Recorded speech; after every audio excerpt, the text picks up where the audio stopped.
Hai, Assalamualaikum warahmatullahi wabarakatuh.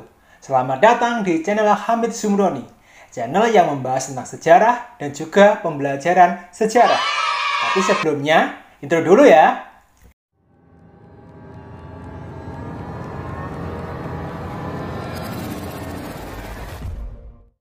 Pada video kali ini, kita akan membahas tentang Proklamasi Kemerdekaan Indonesia. Nah, teman-teman pasti sudah tahu bukan bahwa Proklamasi Kemerdekaan Indonesia itu dilaksanakan pada tanggal 17 Agustus tahun 1945.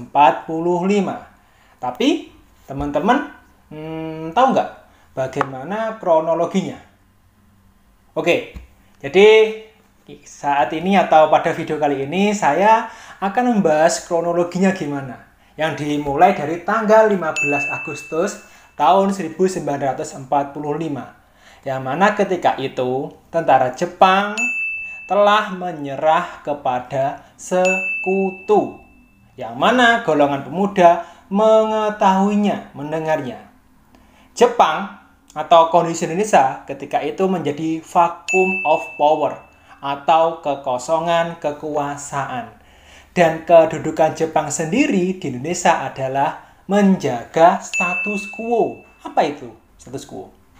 Nah, status quo sendiri adalah menjaga agar tidak terjadi perubahan dalam sistem pemerintahan di Indonesia sampai nanti datangnya tentara sekutu, karena niatnya memang Jepang akan memberikan Indonesia kepada sekutu.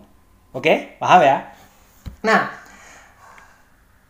karena golongan pemuda mengetahui berita kekalahan Jepang, akhirnya golongan pemuda mengadakan rapat yang dipimpin oleh Chairul Saleh. Dari hasil rapat tersebut, nanti yang pertama adalah mendesak agar Bung Karno dan juga Bung Hatta melepaskan ikatannya dengan Jepang. Yang kedua adalah agar Bung Karno dan Bung Hatta itu segera memproklamasikan kemerdekaan Indonesia pada tanggal 16 Agustus tahun 1945. Yang nantinya hasil rapat ini oleh Darwis sama Wikana disampaikan ke Bung Karno dan juga Bung Hatta. Tetapi hasilnya gimana? Hasilnya adalah Bung Karno sama Bung Hatta menolak usulan dari golongan pemuda. Alasannya apa? Kok mereka menolak? Alasannya gini, golongan pemuda menginginkan kemerdekaan tanpa ada campur tangan PPKI. Yang mana menurut golongan pemuda, PPKI itu adalah organisasi buatan Jepang tanpa ada campur tangan Jepang.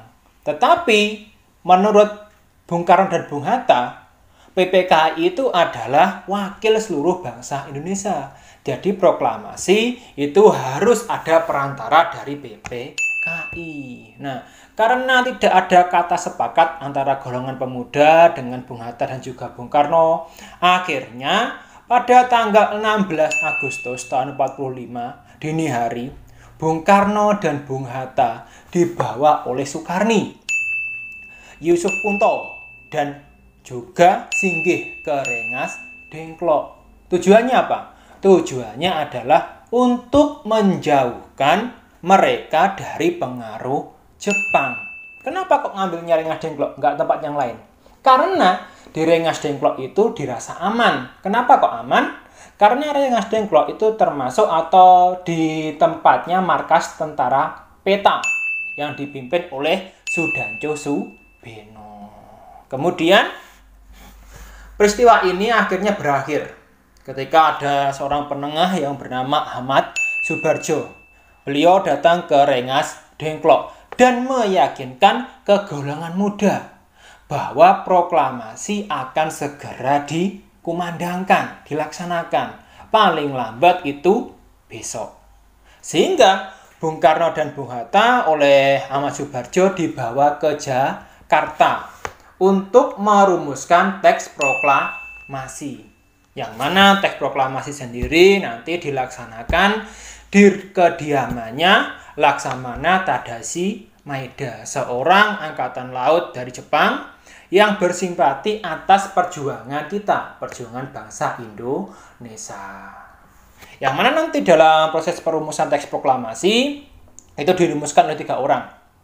Bung Karno, Bung Hatta, dan juga Ahmad Subarjo. Dan juga disaksikan oleh golongan muda, yang mana diwakili oleh B.M. Diah, Sayuti Melik, Soekarni, dan juga Sudiro. Dari perumusan teks proklamasi nanti yang menuliskan itu adalah Bung Karno, tulisan tangannya Bung Karno. Kemudian diketik oleh Sayuti Melik dan juga ditandatangani oleh Bung Karno dan juga Bung Hatta. Sampai di sini teman-teman paham ya? Insya Allah teman-teman paham, karena teman-teman atau subscribernya Hamid Jumron ini adalah orang-orang yang pandai-pandai sejarah. Sesuai dengan slogannya Jas Merah. Jangan sekali-sekali melupakan sejarah. Kemudian pada awalnya pembacaan teks proklamasi itu akan dilaksanakan di lapangan Ikada. Kalau sekarang lapangan Ikada itu Monas ya, di lapangan Monas. Tetapi karena di lapangan Ikada itu banyak tentara Jepang yang masih dipersenjatai sehingga dirasa tidak aman, proklamasi akhirnya dibacakan di kediamannya Bung Karno. Di mana? Jalan Pegangsaan Timur, nomor 56, Jakarta. Kalau sekarang Jalan Proklamasi nomor 1. Akhirnya, pada tanggal 17 Agustus tahun 1945, pukul 10 waktu Indonesia Barat, proklamasi kemerdekaan Indonesia yang telah dicita-citakan oleh bangsa Indonesia dari pejuang-pejuang kita dibacakan oleh siapa? Oleh Bung Karno. Ini gambar Bung Karno. Oleh Bung Karno diproklamasikan kemerdekaannya.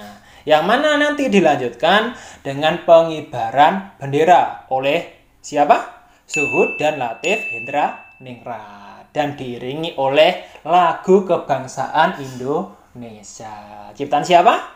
Ciptaan W.R. Supratman. Oke. Kemudian setelah itu dilanjutkan beberapa sambutan. Yang pertama sambutan dari Wali Kota Jakarta. Siapa? Suwiryo. Dan juga sambutan dari Kepala Keamanan Dr. Muwardi. Nah, begitulah kronologi peristiwa proklamasi. Dari yang awalnya golongan pemuda mengetahui kekalahan Jepang sampai pembacaan teks proklamasi hingga akhirnya negara kita merdeka. Oke, teman-teman, itu tadi pembelajaran sejarah pada video kali ini. Apabila ada pertanyaan atau kritik dan saran, tolong tulis di kolom komentar. Nah, jangan lupa like, komen, dan subscribe channel ini agar kalian tidak ketinggalan beberapa atau materi-materi tentang pembelajaran sejarah. Sekian dari saya. Wassalamualaikum warahmatullahi wabarakatuh. Salam Jas Merah.